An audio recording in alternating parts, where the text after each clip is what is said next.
Parenting simply പറഞ്ഞു കഴിഞ്ഞാൽ നിങ്ങളുടെ കയ്യിൽ ഒരു ത്രാസ് ഉണ്ടെന്ന് വിചാരിക്കുക. ഈ ത്രാസിന്റെ ഒരു സൈഡിൽ നിങ്ങൾക്ക് നിങ്ങളുടെ കുട്ടികളോടുള്ള ലവും കെയറും ആ ഒരു എക്സ്പ്രസീവ് കമ്പോണൻസും, മറ്റൊരു സൈഡിൽ നിങ്ങൾ നിങ്ങളുടെ കുട്ടികൾക്ക് കൊടുക്കേണ്ട പ്രോപ്പറായിട്ടുള്ള ഡിസിപ്ലിനും കൺട്രോളും ആണെന്ന് സങ്കല്പിക്കുക. ഇത് രണ്ടും പ്രോപ്പറായിട്ട് ബാലൻസ് ചെയ്യുക എന്നതാണ് പേരൻസിന്റെ യഥാർത്ഥ കർത്തവ്യം. ഈ പേരന്റിങ്ങിനെ ബേസിക്കലി 4ആയി തിരിച്ചിട്ടുണ്ട്. ഒന്നാമതായി അതോറിറ്റേറിയൻ പേരന്റിങ് എന്ന് പറയും. അതോറിറ്റേറിയൻ പേരൻസ് എന്ന് പറയുമ്പോൾ തങ്ങൾ വരച്ച വരയിലൂടെ കുട്ടികൾ വളരണമെന്ന് വാശി പിടിക്കുന്നവർ. അവർ കുട്ടികളെ പ്രോത്സാഹിപ്പിക്കുകയോ അവർക്ക് അത്തരത്തിലുള്ള ഒരു ഇമോഷണൽ കെയറോ ലവോ ഒന്നും എക്സ്പ്രസ് ചെയ്യാറില്ല.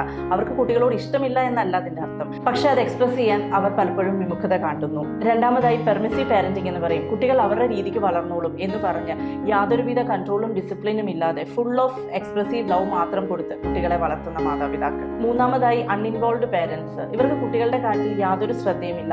ജോലിക്കും സമ്പാദ്യത്തിനും ഒക്കെ പുറകിൽ പോകുമ്പോൾ കുട്ടികളെ പ്രോപ്പറായി ഡിസിപ്ലിൻ ചെയ്യാനോ അവരെ ഒന്ന് സ്നേഹത്തോടെ അടുത്തിരുത്തി പ്രോത്സാഹിപ്പിക്കാനോ അവരോട് സന്തോഷമായി ഒന്ന് ഇടപെടാനോ പോലും ഇവർ ഒട്ടും ശ്രമിക്കാറില്ല. നാലാമതായി അതോറിറ്റേറ്റീവ് പേരൻസ്. കുട്ടികൾക്ക് ഇവരുടെ അടുത്ത് എല്ലാ കാര്യവും തുറന്ന് സംസാരിക്കാനുള്ള സ്പേസ് നൽകിയും ഇവർ പലപ്പോഴും കുട്ടികൾക്ക് നല്ല സുഹൃത്തുക്കളായി മാറാനും ശ്രമിക്കും. എന്നിരുന്നാലും കുട്ടികളെ യഥാസമയം പ്രോപ്പറായി ഗൈഡ് ചെയ്യാനും ഡിസിപ്ലിൻ ചെയ്യാനും ഇവർ ശ്രമിക്കാറുണ്ട്. ചുരുക്കി പറഞ്ഞാൽ ഈ അതോറിറ്റേറ്റീവ് പേരന്റിംഗ് ആണ് ഏറ്റവും എഫക്റ്റീവ് ആയിട്ടുള്ള പേരന്റിംഗ്. ലൈഫിൽ സക്സസ്ഫുൾ ആകുന്ന ഓരോ കുട്ടിയുടെയും പുറകിൽ പ്രോപ്പറായിട്ട് അവരെ യഥാസമയം ഗൈഡ് ചെയ്യാനും ഡിസിപ്ലിൻ ചെയ്യാനും അതേപോലെ തന്നെ സ്നേഹിക്കാനും സാധിച്ച ഓരോ മാതാപിതാക്കളുടെ കരങ്ങളുണ്ട്.